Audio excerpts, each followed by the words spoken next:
اعوذ باللہ من الشیطان الرجیم، بسم اللہ الرحمن الرحیم۔ هو الذی خلقکم من نفس واحدہ وجعل منها زوجها لیسکن الیہا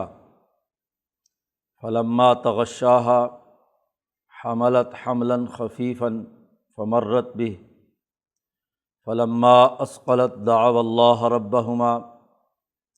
لئن آتیتنا صالحا لنکونن من الشاکرین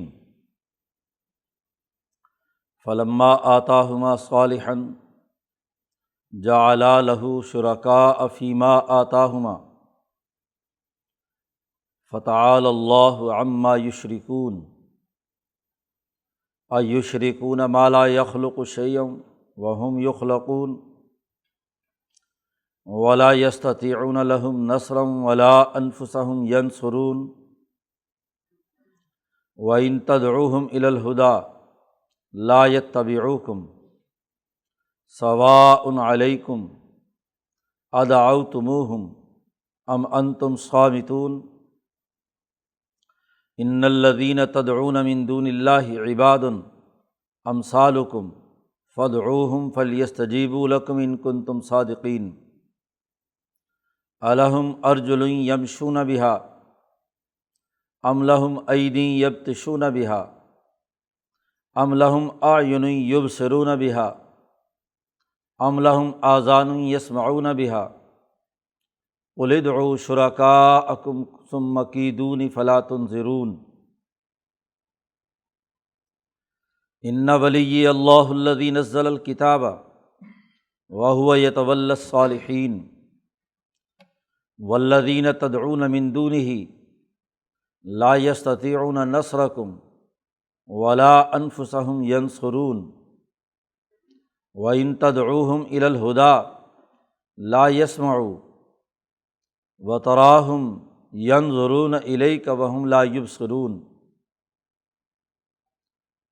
خذ العفو وأمر بالعرف وأعرض عن الجاہلین وَإِمَّا يَنزَغَنَّكَ مِنَ الشَّيْطَانِ نَزْغٌ فَاسْتَعِذْ بِاللَّهِ إِنَّهُ سَمِيعٌ عَلِيمٌ إِنَّ الَّذِينَ اتَّقَوْا إِذَا مَسَّهُمْ طَائِفٌ مِّنَ الشَّيْطَانِ تَذَكَّرُوا فَإِذَا هُمْ مُبْصِرُونَ وَإِخْوَانُهُمْ يَمُدُّونَهُمْ فِي الْغَيِّ ثُمَّ لَا يُقْصِرُونَ وَإِذَا لَمْ تَأْتِهِمْ بِآيَةٍ قالوا لولا اجتبیتها قل انما اتبع ما یوحی الی من ربی ھذا بصائر من ربکم وہدی ورحمۃ لقوم یؤمنون وإذا قرئ القرآن فاستمعوا له وانصتوا لعلکم ترحمون واذکر ربک فی نفسک تضرعا وخیفۃ ودون الجہر من القول بالغدو والآصال ولا تکن من الغافلین ان الذین عند ربک لا یستکبرون عن عبادتہ ویسبحونہ ولہ یسجدون۔ صدق اللہ العظیم۔ یہ سورۃ الاعراف کا آخری رکوع ہے۔ سورت کا آغاز اس حقیقت سے کیا گیا تھا کہ یہ ایک کتاب نازل کی گئی ہے، اس کتاب مقدس میں پیغام الہی ہے، سب لوگوں کو اس پیغام الہی کے مطابق عدل و انصاف کا نظام قائم کرنا ہے،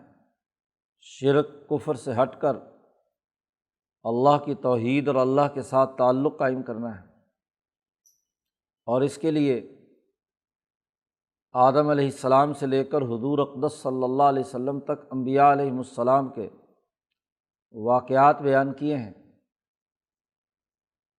ان واقعات کے ضمن میں اس حقیقت کو اجاگر کیا گیا ہے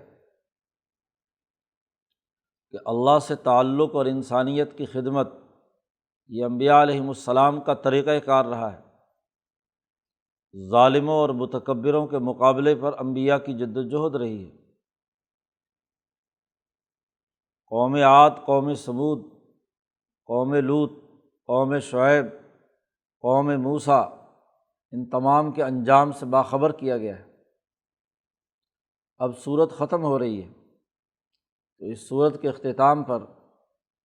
انسانیت کے بنیادی اساسی امور جو انبیاء علیہم السلام کی تعلیمات کے تناظر میں بیان کیے گئے تھے، اس کو انسانیت کے سامنے انسانی رویوں کے تناظر میں بیان کیا جا رہا کہ انسانوں کے بنیادی رویے کیا ہوتے ہیں، شرک اور کفر کی جو حالت ان پر طاری ہوتی ہے، اس کے مقابلے پر کیا حکمت عملی اختیار کی جانی چاہیے، اور آخر میں قرآن حکیم کی تلاوت اور اس کو اچھی طرح سمجھنے سمجھانے کا حکم دیا جا رہا ہے۔ سب سے پہلے تو انسانوں کے رویے بیان کیے ہیں۔ اس انسان کا عجیب حال ہے کہ هو الذی خلقکم من نفس واحدہ، وہی اللہ کی ذات ہے جس نے تمہیں ایک جان سے پیدا کیا، آدم کی اولاد ہو تم تمام، اور پھر اسی سے ہی وجعل منہا زوجہا، اور پھر اسی سے ہی اس کی بیوی بنائی، اس کا جوڑا بنایا۔ ایک ہی نفس واحدہ کی دو شاخیں ہیں، مرد اور عورت۔ قرآن حکیم ان کی عمومی حالت بیان کرتا ہے۔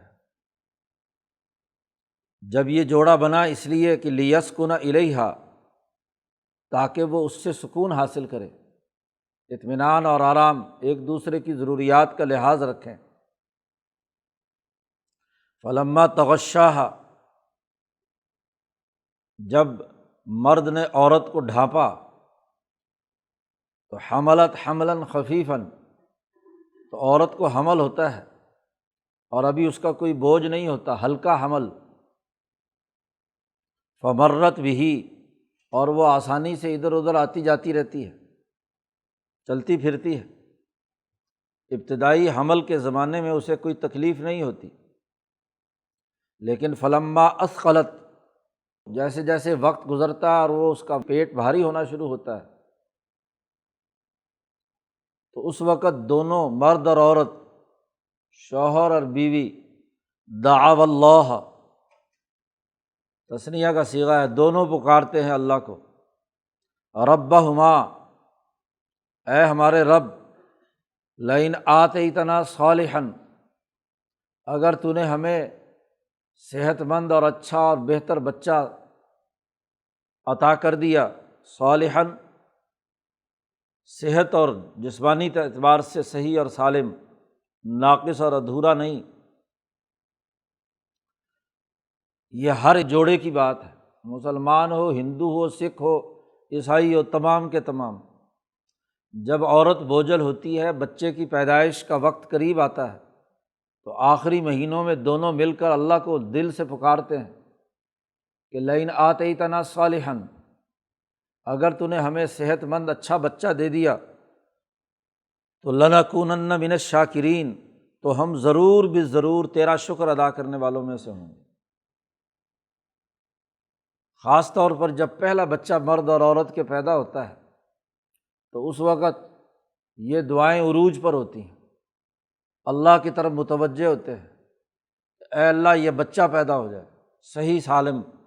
کوئی اس کو نقصان نہ ہو۔ تو اس وقت کہتے ہیں لنکونن من الشاکرین، لام بھی تاکید کا اور نون ثقیلہ بھی تاکید کا، کہ ہم ضرور بالضرور تیرا شکر ادا کرنے والوں میں سے ہوں گے۔ فلما آتاہما صالحا، پھر جب ان کو اچھا صحت مند بچہ اللہ پاک عطا کر دیتا ہے، تو اسی وقت جیسے ہی بچہ پیدا ہوتا ہے دماغ بدل جاتا ہے کہ اب تو وجود میں آ گیا۔ کہتے ہیں جعلا لہ شرکاء فیما آتاہما، تو اللہ کا شریک بنانے لگتے ہیں، دونوں مل کر جعلا لہ، اللہ کے لیے شریک تلاش کرتے ہیں، فیما آتاہما، جو اللہ نے ان کو عطا کیا تھا۔ کہیں گے فلاں پیر کے دربار میں گئے تھے، اس کی وجہ سے ہو گیا، فلاں بت پہ گئے تھے، منت چڑھائی تھی، اس کی وجہ سے بچہ ہو گیا۔ لات، منات، عزیٰ، ہاں جی، اس طرح کے ان کے ساتھ مناسبت جوڑتے ہیں کہ جی فلاں بت نے، ہاں جی، وہاں گئے تھے تو اس کی وجہ سے بچہ ہو گیا۔ اور ترمذی کی ایک روایت میں ہے کہ جیسے ہی بچہ پیدا ہوتا ہے اور نام رکھنے کا وقت آتا ہے تو اپنے بتوں کے نام پر نام رکھتے ہیں، عبد العزیٰ، عبد الشمس، عبد الحارث، اس طرح کے نام شیطان رکھواتا ہے کہ جس سے یہ ظاہر ہو پیر بخش، فلانا بخش، تو اس طرح کے نام ان کے رکھوائے جاتے ہیں جو شرک اور کفر پر دلالت کرتے ہیں۔ یہ انسانی رویہ ہے، اس وقت اللہ کو بھول جاتے ہیں۔ یہ مکے کے مشرکوں کی بھی یہ رویہ تھا، اللہ کو تو مانتے تھے وہ، جیسے ہندو ایشور کو مانتے ہیں، اب مانتے اسی کو ہیں، دعا جب کر رہے ہوتے دل سے تو اسی سے مانگ رہے ہوتے ہیں، لیکن بعد میں کسی بت اور پتھر، دیوی دیوتا کے نام پر اس کا نام رکھ دیتے ہیں۔ حالانکہ فتعالی اللہ عما یشرکون، اللہ تعالیٰ بہت ہی بلند تر ہے جو یہ شرک کر رہے ہیں۔ تو قرآن حکیم نے انسانی رویہ بیان کیا ہے، پیچھے پوری صورت میں انسانیت کے نقطۂ نظر سے ہی قرآن حکیم نے دلائل دیے ہیں کہ انسانی رویے کیا ہیں، اور اس کے مقابلے میں انبیاء علیہم السلام کے سچے رویے اور اخلاق اور طریقہ کار کیا رہا ہے، اسی کا موازنہ پیش کرتا چلا آ رہا ہے قرآن۔ تو یہاں اس آخری رکوع میں بھی کل انسانیت کے مجموعی رویے بیان کیے ہیں۔ بچے کی پیدائش سے پہلے گر گڑا کر اللہ سے مانگیں گے، اور جیسے ہی پیدا ہوگا تو شرک کریں گے۔ اللہ پاک نے یہاں دعوت کے اسلوب پر غور و فکر کی دعوت دی ہے۔ قرآن کہتا ہے ایشرکون ما لا یخلق شیئا وہم یخلقون، کیا ان کو اللہ کا شریک بناتے ہیں کہ جنہوں نے کوئی دنیا کی چیز پیدا نہیں کی، بلکہ وہم یخلقون، وہ تو خود پیدا کیے گئے ہیں، وہ تو خود مخلوق ہے،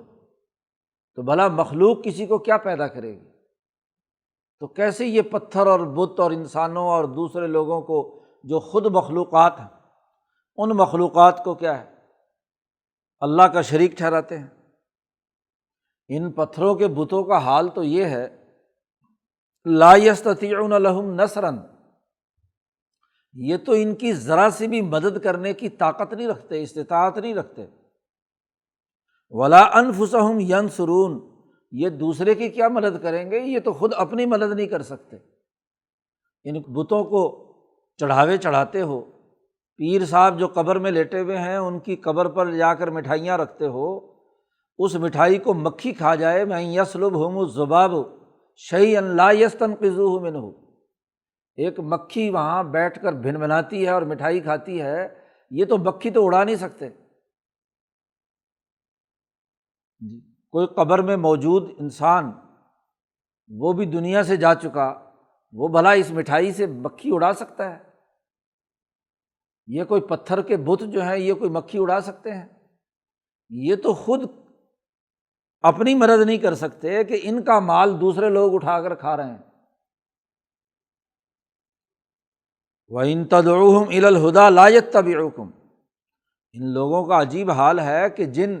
بتوں کو پوجتے ہیں اور اللہ کا شریک ٹھہراتے ہیں، اگر تم ان کو پکارو بھی الی الہدیٰ، صحیح راستے کی طرف،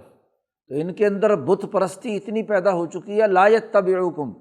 یہ تمہاری اتباع نہیں کرتے۔ ان کو کسی صحیح راستے کی طرف بتلاؤ بھی، کسی پتھر کو، کسی بت کو، کسی قبر کو، سواء علیکم ادعوتموہم ام انتم صامتون، برابر ہے کہ تم ان کو پکارو یا تم خاموش رہو، کیونکہ جب وہ کر کچھ نہیں سکتے تو تمہاری پکار یا تمہاری خاموشی کیا اثر انداز ہوگی۔ یاد رکھو، غور و فکر کرو، سوچو، ان الذین تدعون من دون اللہ عباد، بے شک وہ جن کو تم اللہ کے علاوہ پکارتے ہو وہ تو عباد امثالکم، تمہاری طرح کے اللہ کے بندے ہیں۔ اگر کسی انسان کو بھی پکار رہے ہو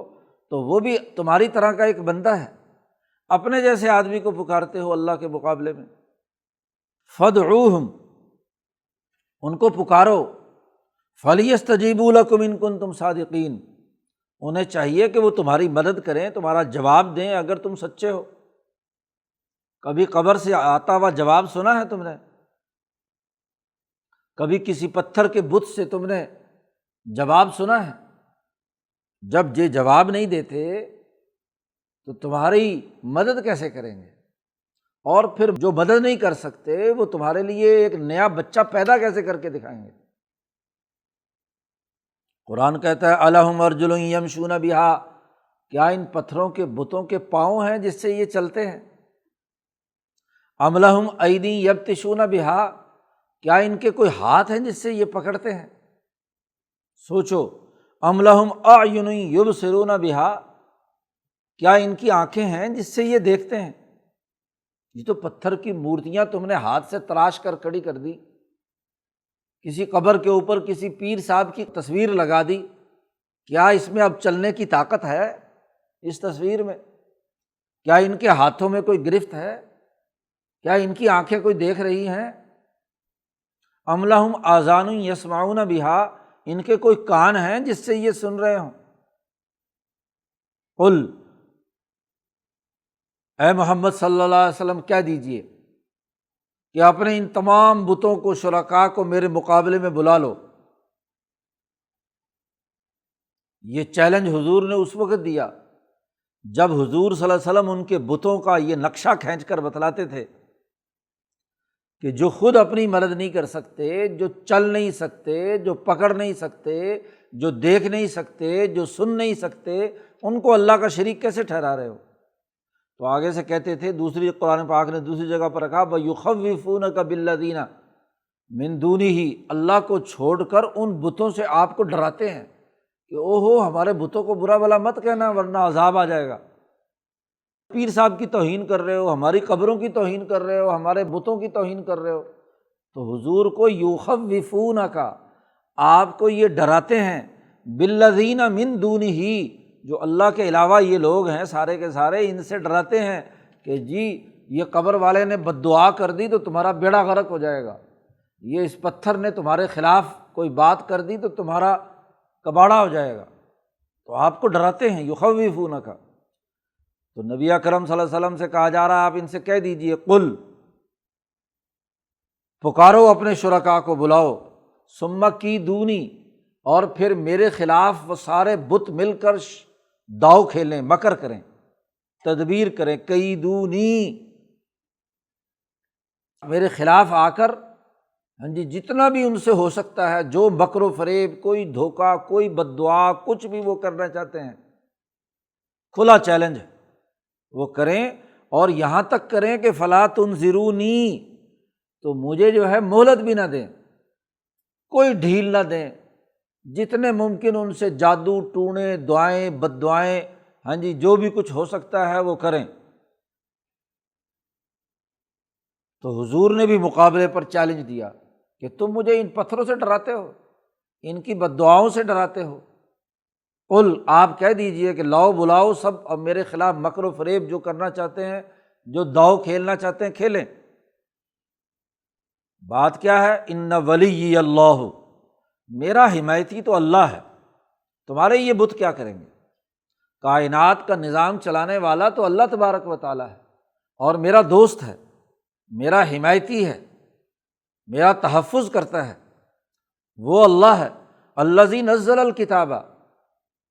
جس نے یہ کتاب نازل کی ہے۔ تو سورت کا آغاز بھی کتاب سے ہوا تھا، تو یہاں بھی قرآن حکیم نے کتابی کی اہمیت بیان کرتے ہوئے کہا اللہ ہے جس نے یہ کتاب نازل کی ہے۔ وَهُوَ يَتَوَلَّى الصَّالِحِينَ، وہ صرف میرا ہی ولی نہیں بلکہ وہ ہر نیک بندے کا حمایتی ہے۔ صالحین، وہ نیکوں کا حمایتی ہے، ان کا تحفظ کرنے والا ہے، ان کا دوست ہے۔ تو جو بھی صالحین ہیں، سچے ہیں،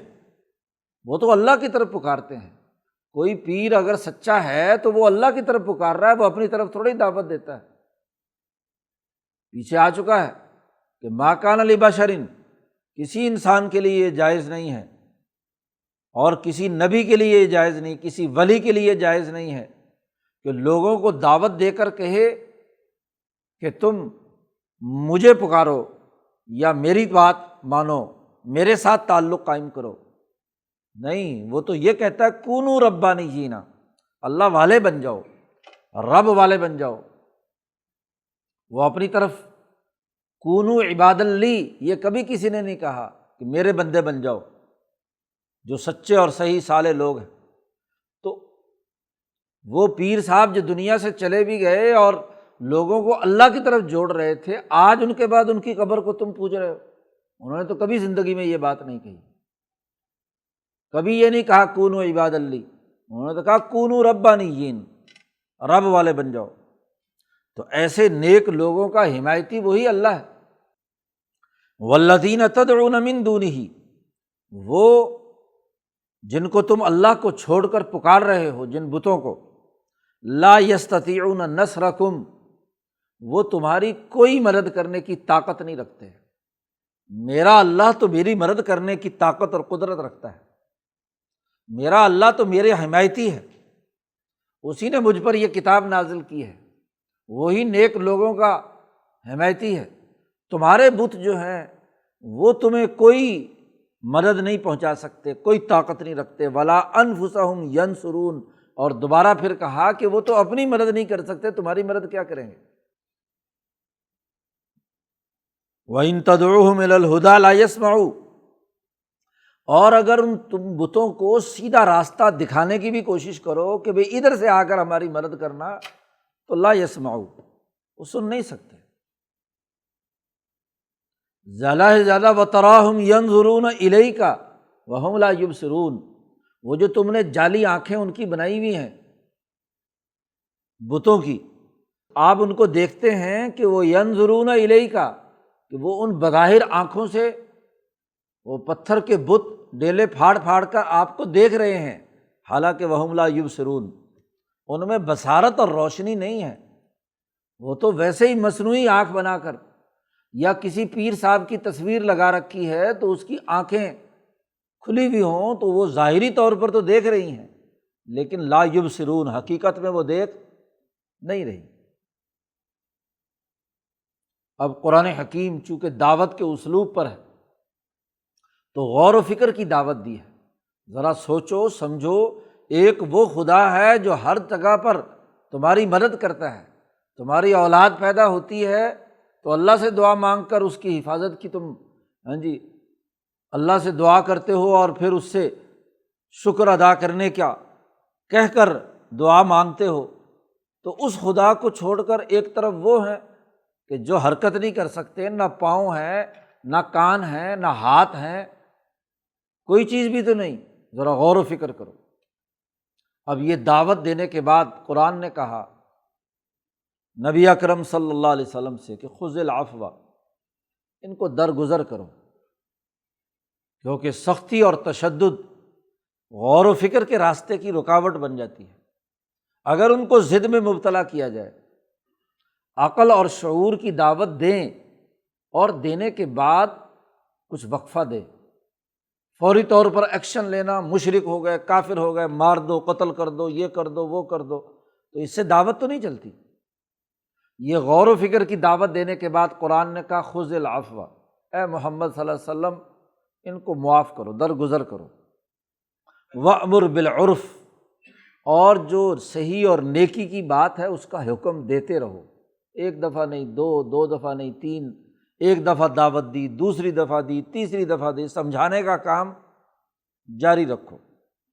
اور وَأَعْرِضْ عَنِ الْجَاهِلِينَ، اور جاہل لوگوں سے اعراض کیجیے، نظر انداز کیجیے۔ جاہلوں کے ساتھ ضد بازی لگانا دعوت کے راستے کی رکاوٹ بن جاتا ہے، اس لیے یہ جاہل ہیں، ان کو علم نہیں ہے، تو آپ اپنی دعوت دیتے رہیں، غصے میں نہ آئیں، اشتعال نہ پیدا ہو۔ اور آگے کہا وَإِمَّا يَنزَغَنَّكَ، کیونکہ یہ بھی تو آگے انسانی مسئلہ ہے کہ دعوت دینے والا جب باتیں کر رہا ہوتا ہے اور آگے کوئی نہ مانے تو پھر اس کو شیطان اکساتا ہے کہ اس کی ایسی تیسی کرو، اس کو ہاں جی راستے سے ہٹاؤ، اس کو تشدد کرو، اس کو یعنی منفی سوچیں آتی ہیں دماغ میں۔ تو قرآن نے کہا وَإِمَّا يَنزَغَنَّكَ، اے محمد صلی اللہ علیہ وسلم اگر آپ کو شیطان کوئی ابھار، کوئی نزغہ، کوئی آپ کو چھیڑ خانی کرے، يَنزَغَنَّكَ اگر ابھارے تجھ کو شیطان، نزغن چھیڑ لگا کر، کوئی آپ کو اکسائے کہ دیکھو تیری بات نہیں مان رہے، کتنی عقل کی بات تم نے کہی ہے، یہ آگے سے سننے والے مان نہیں رہے، تو پھر شیطان اکساتا ہے، تو فاستعذ باللہ، فوراً اللہ کی پناہ میں آ جاؤ۔ ہاں جی فاستعذ باللہ، اعوذ باللہ من الشیطان الرجیم۔ یہ جو غصہ، یہ تشدد، یہ اشتعال، یہ شیطان نے پیدا کیا ہے، اس لیے فوراً اللہ کی پناہ میں آؤ۔ دعوت کا یہ انداز اور اسلوب نہیں ہے۔ اب کتنے دلائل دیے ہیں، کتنے واقعات سنائے ہیں۔ ہونا تو یہ چاہیے تھا کہ قرآن بس ایک جگہ پر ایک نبی کا ایک واقعہ بیان کر کے ایک حکم دے دیتا اور کہتا بس اسے مانو۔ بار بار ہر صورت میں مختلف انداز سے، مختلف پہلوؤں سے کسی نبی کا کسی واقعے کا کوئی ایک جز لے لیا،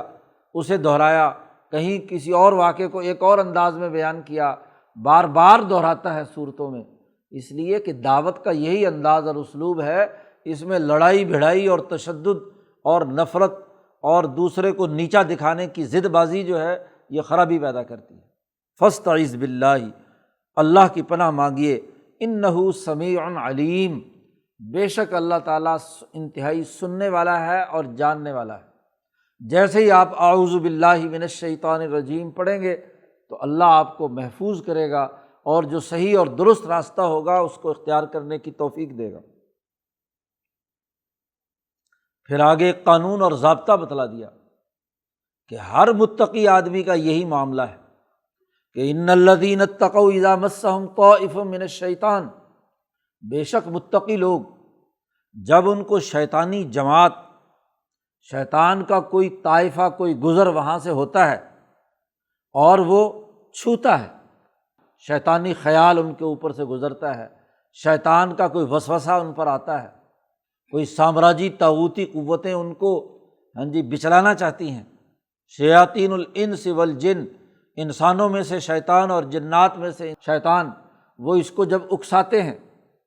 تو تذکروا، فوراً اللہ کو یاد کرتے ہیں، چونک جاتے ہیں کہ یہ تو کوئی شیطانی وسوسہ ہے۔ اسی لیے صوفیاء نے کہا کہ شیطانی خطرے اور رحمانی خطرے اور خیال کے درمیان فرق اور امتیاز پیدا کرنا یہ بڑی متقی آدمی کی سب سے بڑی پہچان ہے۔ وہ یہ دیکھے کہ یہ خیال شیطان نے ڈالا ہے یا رحمان کی طرف سے آیا ہے یا نفس کی خواہش ہے۔ تو جیسے ہی وہ شیطانی خیال کا ادراک انہیں ہوتا ہے کہ یہ شیطان نے وسوسہ ڈالا ہے، اور اس کے پہچان کا بڑا واضح اور دو ٹوک طریقہ کار قرآن نے بیان کر دیا۔ جن جن کاموں سے اللہ اور اس کے رسول نے براہ راست حکم دے کر منع کیا ہے، قتل انسانیت کا ارتکاب، زنا کا ارتکاب، چوری، ڈاکہ، گالی گلوچ، ظلم، ناانصافی وغیرہ وغیرہ وغیرہ، یعنی جن پر نصوص قطعیہ کے ذریعے سے انسانیت کے لیے حرمت آ چکی ہے، یہ اگر خیال آیا ہے تو ضرور شیطانی وسوسہ ہے بس۔ اور اگر کسی نیکی جن کا اللہ نے حکم دیا ہے، دو ٹوک، نماز، روزہ، حج، زکوٰۃ، عبادت، کسی انسان سے خیر خواہی، کسی کی بھلائی، یہ خیال آیا ہے تو سمجھ لو کہ یہ رحمانی خیال ہے، رحمانی خطرہ ہے، شیطانی نہیں ہے اور ان کے درمیان میں جو بھی کچھ ہے وہ نفسانی خیالات ہیں، نفسانی خطرہ ہے۔ بھوک لگی تھی، کھانے کا خیال آ گیا، اب کھانے کے خیال میں نفس کی تقاضا موجود ہے کہ بھوک لگی ہوئی ہے، کھانا کھانا ہے۔ اب اگر اس کے ساتھ شیطان کا خیال لاگو ہو جائے کہ فلانی دکان سے لوٹ مار کے کھانا ہے، تو نفس کے ساتھ شیطانی وسوسہ داخل ہو گیا، چوری کا مال کھانا ہے، رشوت کا مال کھانا ہے، تو نفس طبی تقاضوں کے مطابق خیالات پیدا کرتا ہے۔ پھر شیطان اس پر وسوسہ ڈال کر کہتا ہے کہ زیادہ اچھا تو لوٹ مار کے کھانا ہے، کرپشن کا کھانا ہے، تو یہ ساتھ مکس ہو گیا، شیطانی خطرہ نفسانی خطرے کے ساتھ۔ تو بڑا واضح طور پر معلوم ہو جاتا ہے کہ یہ خیال شیطان کی طرف سے آیا ہے یا رحمان کی طرف سے آیا ہے یا نفس کا خیال ہے۔ نفس کا خیال جائز حدود میں ہے تو اسے پورا کرنا ہے، پیاس لگی بھی پانی پی لو، نفسانی خیال تھا جی۔ اسی طریقے سے بھوک لگی ہوئی ہے، کھانا کھا لو لیکن حلال چھین کر نہیں، لوٹ مار کر کے نہیں۔ تو نفسی خیال یا تقاضا وہ پورا کیا جا سکتا جائز حدود میں رہ کر، لیکن جب حد سے تجاوز کر جائے تو اس کا مطلب یہ ہے کہ اب اس نفسانی خیال کے اوپر شیطان سوار ہو گیا۔ تو تذکروا، فوراً یاد کرتے ہیں، پہچان پیدا کرتے ہیں، اللہ کا ذکر کرتے ہیں، اللہ کے تعلق سے پہچان لیتے ہیں کہ یہ شیطانی اور سامراجی وسوسہ ہے، یہ سرمایہ پرستی کا، سرمایہ داروں کا خیال ہے، یہ ان کے مقاصد اور مفادات کے لیے یہ بیان دیا گیا ہے،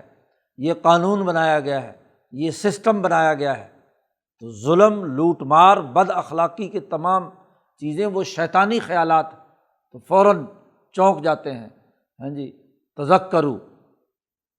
فإذا هم مبصرون، پھر وہ اس وقت صاحب بصیرت بن کر اپنی بصیرت اور شعور سے چیزوں کا ادراک کرنے والے ہوتے ہیں۔ عقل و شعور متقی آدمی کی خصوصیت۔ حضرت جنید بغدادی رحمۃ اللہ علیہ سے پوچھا گیا کہ صوفی کون ہوتا ہے، صوفی کسے کہتے ہیں؟ مکتوبات حضرت جنید بغدادی میں ہے کہ حضرت سے سوال ہوا کہ یہ تصوف کی آپ دعوت دیتے ہیں تو کسے کہتے ہیں؟ انہوں نے یہ آیت جواب میں لکھی کہ صوفی اس آیت کا مصداق ہوتے ہیں کہ ان الذین اتقوا اذا مسهم طائف من الشیطان، متقی لوگوں پر جب شیطانی خیال، شیطان کی چھیڑ خانی ہو، اس کا خیال آئے تو تذکروا، وہ اپنے قلب کے اندر اللہ سے تعلق سے یہ صلاحیت پیدا کر لیتے ہیں کہ فوراً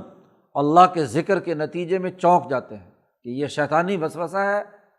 عقل و شعور سے کام لیتے ہیں، صاحب بصیرت ہوتے ہیں۔ بے وقوف آدمی صوفی نہیں ہوتا۔ صوفیاء کے سرخیل اور ان کے پہلے مقنن اعظم، مقنن اول سید الطائفہ حضرت جنید بغدادی ہیں، وہ تصوف کی یہ تعریف کر رہے ہیں، صوفیاء کی یہ تعریف کرتے ہیں کہ وہ جو باشعور ہوں، صاحب بصیرت ہوں، سامراجی اور شیطانی اور طاغوتی قوتوں کے تصورات اور خیالات کو سمجھنے کی اہلیت رکھتے ہوں، ان کے اعلی کار نہ بنے، وہ صوفی ہے۔ یہ تو متقی لوگوں کا، صفت احسان کے حامل سچے مسلمانوں اور صوفیوں کا حال ہے۔ اور وَإِخْوَانُهُمْ يَمُدُّونَهُمْ، اور ان شیطانوں کے جو بھائی ہوتے ہیں، جب وہ شیطانی وسوسہ یا خیال یا سامراجی کوئی عمل سامنے آتا ہے تو یمدونہم فی الغی، وہ ان کو کھینچتے چلے جاتے ہیں گمراہی کی طرف، اور اتنی گمراہی کی طرف لے جاتے ہیں کہ ثم لا یقصرون، وہ اس میں کوئی کمی نہیں کرتے، ان کا شعور مار دیتے ہیں، عقل مار دیتے ہیں، بصیرت ختم کر دیتے ہیں، ان کو اپنے مقاصد کے لیے استعمال کرتے ہیں۔ بات سمجھائی بھی جائے تو انہیں سمجھ نہیں آتی کہ یہ کیسے ہو سکتا ہے جی، وہ اس سرمایہ داری کی رو میں بہتے چلے جاتے ہیں۔ شیاطین الانس والجن کے جھنڈ انہیں اپنے مقاصد کے لیے استعمال کرتے ہیں۔ تو شیطان سے بچنا، شیطانی خیالات سے بچنا، اس کا پہلے حکم نبی کو دیا گیا، فاستعذ باللہ، اور پھر تمام متقی لوگوں کی خصوصیت بیان کی گئی، اور پھر تیسری جماعت کے بارے میں کہا گیا کہ یہ شیطانی جماعت ہے جو ان کی طرف کھنچتی چلی جاتی ہے۔ اب اتنے تمام دلائل کے باوجود اب حضور سے طرح طرح کی نشانیاں مانگتے ہیں، تو اللہ پاک کہتے ہیں وَإِذَا لَمْ تَأْتِهِمْ بِآیَةٍ، جب آپ ان کی مطلوبہ نشانی لے کر نہیں آتے، یہ کہتے اللہ میاں آ کر پہاڑ پر کہے کہ جی یہ میری کتاب ہے، یا فرشتے کیوں نہیں اترتے نیچے زمین میں آ کر کہیں کہ یہ کتاب ہے، تو طرح طرح کی ایسی نشانیاں مانگتے ہیں۔ تو قالو، کہتے ہیں نبی اکرم صلی اللہ علیہ وسلم سے کہ لولا اجتبیتھا، بھئی اگر تو نبی ہے اور اللہ کا محبوب ہے، اللہ تیرا حمایتی ہے، اللہ کا تو دوست ہے، تو تو اپنی مرضی سے جا اور جا کر جو نشانی ہم مانگتے ہیں تو وہاں سے منتخب کر کے چھین کر کے لے آ۔ اجتبیتہا،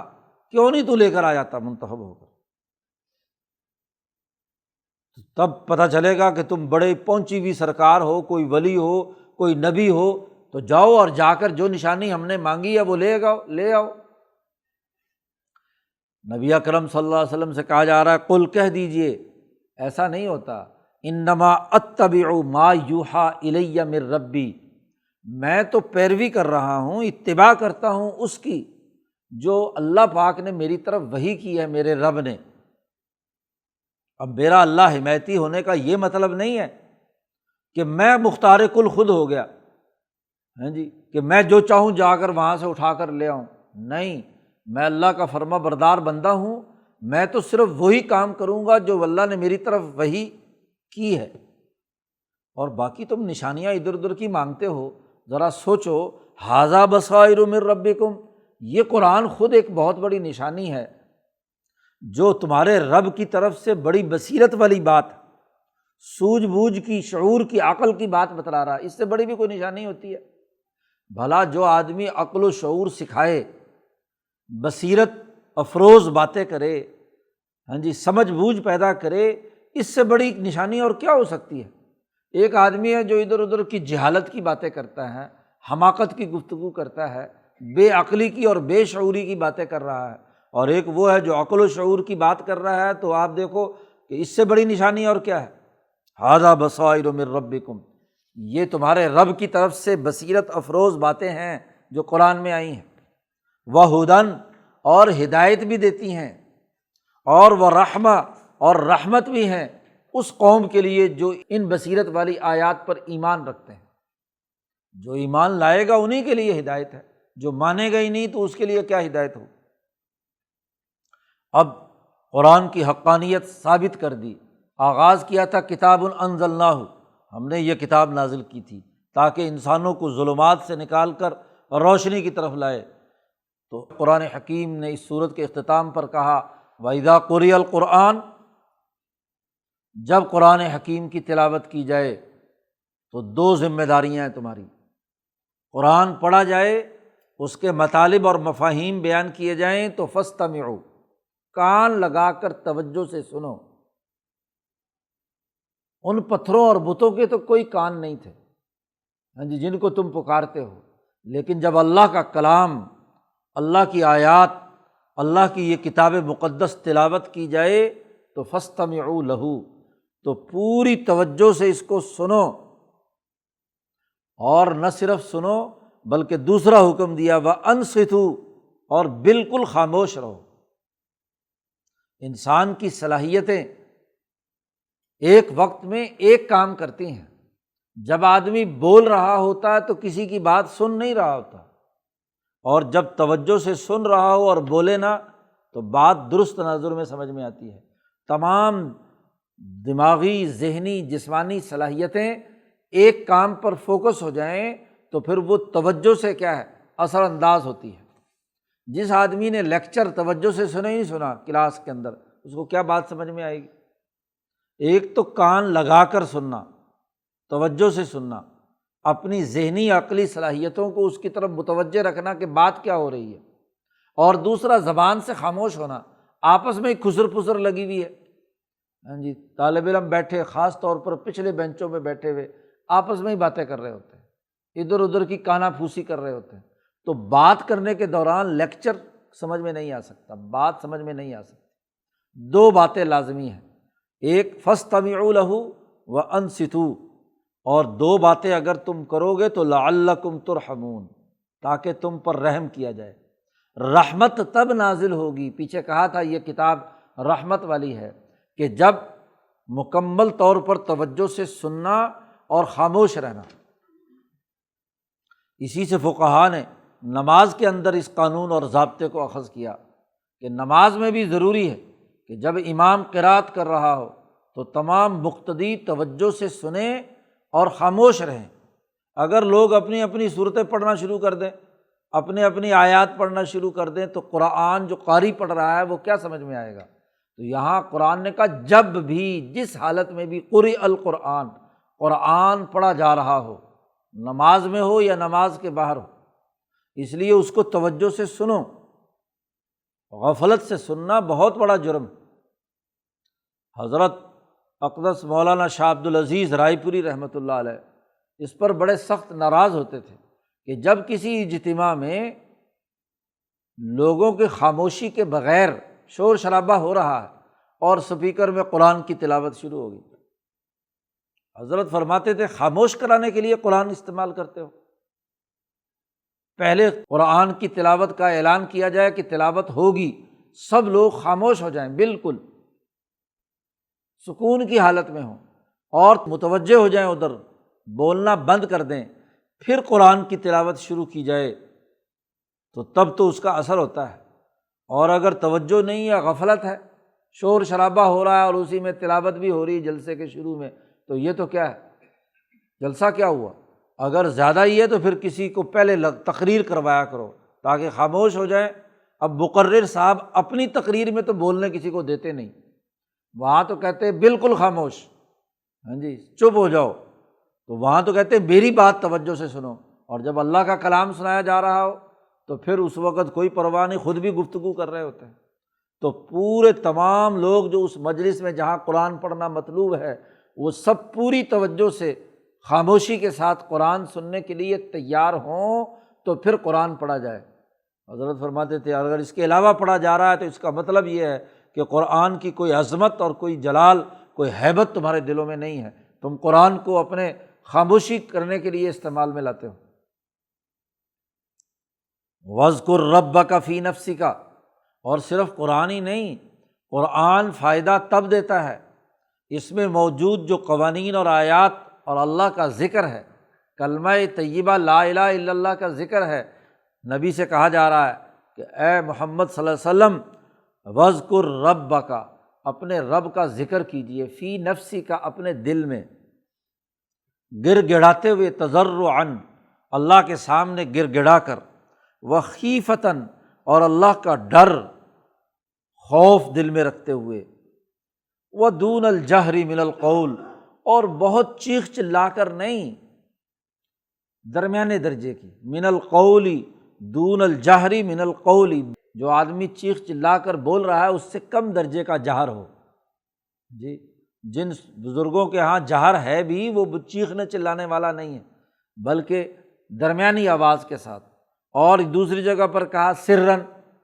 تو اصل تو دل کو متوجہ کرنا ہے۔ ذکر کے آداب بھی بیان کر دیے کہ ذکر کے آداب بھی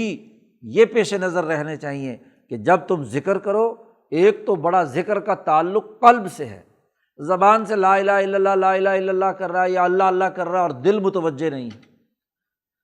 دل کو بلانے کی کوشش نہیں کر رہا، اس پر کوئی مشق نہیں کرتا، اور دل میں گڑ گڑاہٹ نہیں ہے، عاجزی اور انکساری نہیں ہے، بس غفلت ہے کہ جی ایک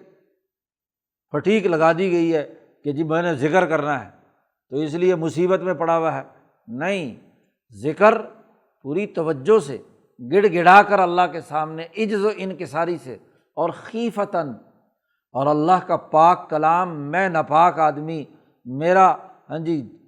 کتنی گناہوں میں لتھڑا ہوا، یہ میں اللہ کا پاک نام پکار رہا ہوں تو ڈرتے ہوئے،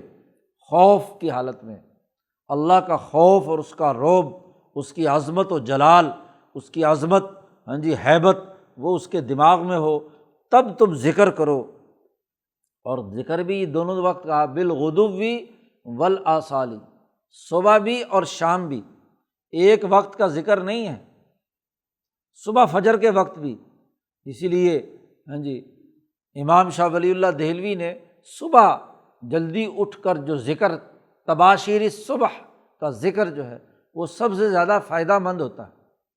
تو وہ صبح کا ذکر اور شام کے وقت ذکر یہ کیجیے۔ لا تکن من الغافلین، تم غفلت والوں میں سے نہ ہو، تو اصل تو غفلت دور کرنا ہے۔ غفلت بسا اوقات ایمان بھی موجود ہوتا ہے، اللہ سے تعلق بھی ہے، لیکن غفلت آ گئی، کوئی نفسانی تقاضا، کوئی ضرورت، کوئی چیز ایسی جس نے غافل کر دیا اللہ کے ذکر سے، تو نبی سے کہا جا رہا ہے لا تکن من الغافلین، غافلین میں سے مت رہیے، بلکہ وذکر ربک کا حکم ہے، ذکر کیجیے۔ صوفیاء اکرام نے اسی سے کیا ہے ذکر کی کے لازمی ہونے کو بیان کیا ہے کہ یہاں حکم دیا گیا ہے، نبی کو حکم دیا گیا ہے، تو جو نبی سے عشق رکھتا ہے، نبی سے تعلق رکھتا ہے، اس کی ذمہ داری ہے کہ اپنے رب کا ذکر گڑ گڑاتے ہوئے، ڈرتے ہوئے کرے اور غفلت دور کرنے کی نیت سے کرے۔ دل کی غفلت دور ہو تو جو فرض نماز ہے اور ذکر ہے وہ تو 5 نمازیں ہیں ہی، وہ بھی تو ذکر ہے، اس کو بھی گڑ گڑا کر کرنا ہے، عجز و انکساری سے کرنا ہے، اور اس کے علاوہ جو ذکر الہی ہے وہ اپنا فائدہ دیتا ہے، اس کا حکم دیا گیا۔ اب یہ قرآن جو نہیں سنتے اور جو لوگ ذکر نہیں کرتے وہ لوگ ہیں جو تکبر کرتے ہیں۔ قرآن کہتا ہے ان الذین عند ربک، بے شک جو تیرے رب کے نزدیک لوگ ہوتے ہیں، لا یستکبرون عن عبادتہ، وہ اللہ کی عبادت سے کبھی تکبر نہیں کرتے۔ جو انہیں حکم دیا جاتا ہے اللہ کا ذکر کرنے کا، قرآن حکیم کی تلاوت کرنے کا، وہ ضرور کرتے ہیں، اور وَيُسَبِّحُونَهُ، اسی کی تسبیح کرتے ہیں۔ قرآن کی تلاوت، ذکر، اور یہاں تسبیح آ گئی، اور تسبیح بھی وہ جو تیسرا کلمہ جو نبی اکرم صلی اللہ علیہ وسلم نے اس کی تشریح میں بیان کیا ہے تو یہ تسبیح ہے۔ یہ چیزیں ہر مسلمان کے لیے جو اللہ سے ہدایت، رحمت اور اللہ سے انعام حاصل کرنا چاہتا ہے، جو پیچھے بصیرت اور عقل و شعور حاصل کرنا چاہتا ہے، ھذا بصائر من ربکم، یہ جو بصیرت حاصل کرنا چاہتا ہے، ہدایت حاصل کرنا چاہتا ہے، رحمت حاصل کرنا چاہتا ہے، اس کے لیے قرآن کی تلاوت، ذکر اور اللہ کی عبادت سے تکبر نہ کرنا اور تسبیح کرنا، اور وَلَهُ يَسْجُدُونَ، اور اسی کے لیے وہ سجدہ کرتے ہیں۔ وہ اس سے انکار نہیں کرتے، اللہ ہی کے لیے سجدہ ریز ہوتے ہیں، اللہ سے ہی وہ اس کے سامنے گر گراتے ہیں، یعنی نماز پڑھتے ہیں۔ تو نماز کی پابندی، تیسرے کلمے کی تسبیح، ذکر، اذکار، تلاوت قرآن حکیم، یہ تمام چیزیں انسان کے لیے بصیرت پیدا کرنے، ہدایت کا راستہ اختیار کرنے اور رحمت پیدا کرنے کا سبب بنتی ہیں، لقوم یؤمنون، ایمان والی قوم کے لیے۔ اور چونکہ ان تمام باتوں کا حکم دیا گیا ہے حضرت محمد مصطفیٰ صلی اللہ علیہ وسلم کو، اور حضرت محمد مصطفیٰ صلی اللہ علیہ وسلم نے یہ تمام کام کیے ہیں، تو اس لیے درود شریف پڑھنے کا جو صوفیہ حکم دیتے ہیں تو وہ بھی اس لیے کہ تاکہ حضور کی محبت پیدا ہو، حضور کا عشق پیدا ہو، اور جیسے حضور نے کیا اسی طریقے سے وہ قرآن کی تلاوت، نماز اور باقی تمام چیزیں کرے۔ حضور نے فرمایا صلو کما رأیتمونی اصلی، ایسے نماز پڑھو جیسے میں نے نماز پڑھ کر تمہیں دکھائی، تلاوت ایسے کرو جیسے حضور تلاوت کرتے تھے توجہ کے ساتھ، ذکر ایسے کرو جیسے اللہ تبارک و تعالیٰ کا ذکر خود نبی اکرم صلی اللہ علیہ وسلم کرتے تھے۔ تو یہ تمام اعمال، درود شریف، تو یہ جو یہاں جنید بغدادی رحمۃ اللہ علیہ نے صوفیہ کے اعمال بیان کیے ہیں، تو ان الذین اتقوا سے لے کر یہاں تک یہ صوفیہ کا طریقہ کار ان آیات میں بیان کیا گیا ہے۔ تو تصوف کی تمام بنیادی وظائف اور اعمال انہی آیات سے اخذ کیے ہوئے ہیں، اور یہاں واضح طور پر اللہ نے حکم دیا ہے وَاذْكُرْ رَبَّكَ قُرِئَ الْقُرْآنُ فَاسْتَمِعُوا لَهُ وَأَنصِتُوا، اور تکبر نہ کرنا، سجدہ کرنا، تسبیحات کرنا وغیرہ وغیرہ۔ تو یہ اپنی طرف سے کوئی معمولات نہیں بنائے گئے، صوفیہ نے انہی آیات سے اخذ کر کے علم الاحسان والسلوک مرتب اور مدون کیا، اور پھر اسی کے ضمن میں جو شیطانی وسوسے اور خیالات ہیں ان کو سمجھنے کا طریقہ کار بھی واضح کر دیا۔ تو یہ آخری جتنی بھی آیات ہیں یہ بنیادی طور پر علم السلوک والاحسان کی بنیاد ہے۔ تو صورت میں کتاب انزلناہ، کتاب کے نازل کرنے، لوگوں کو ظلمتوں سے نکال کر روشنی طرف لانے کا حکم دیا گیا تھا، اور اختتام پر واضح کر دیا کہ اس کتاب کے پڑھنے سے ہی، اس کی تعلیمات پر عمل کرنے سے ہی بصیرت پیدا ہوگی، ہدایت ہوگی، رحمت ہوگی، دنیا اور آخرت کی کامیابی ہوگی۔ تو پوری سورت نے انسانیت کے بنیادی اساسی اصول کتاب مقدس کے ساتھ وابستگی کے امور متعین کر دیے۔ اللہ تعالیٰ قرآن حکیم کو سمجھنے اور اس پر عمل کرنے کی توفیق عطا فرمائے۔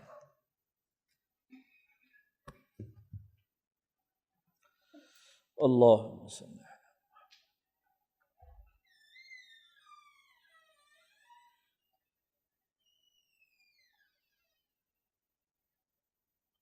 اجمعین۔